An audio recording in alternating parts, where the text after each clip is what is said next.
Matesa tukanagesa ijajetu ipabi panga jaralo tiratifa.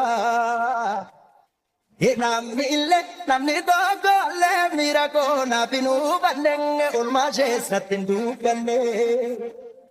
Sanale kesa parako kesa mukurmo bachano kesa jalanto labanan nesa.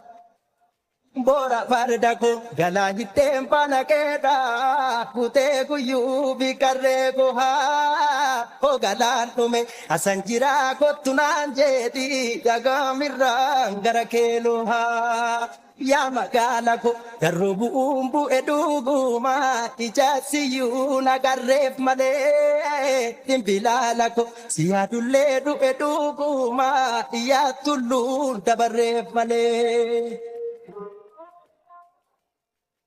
Mujayo gallo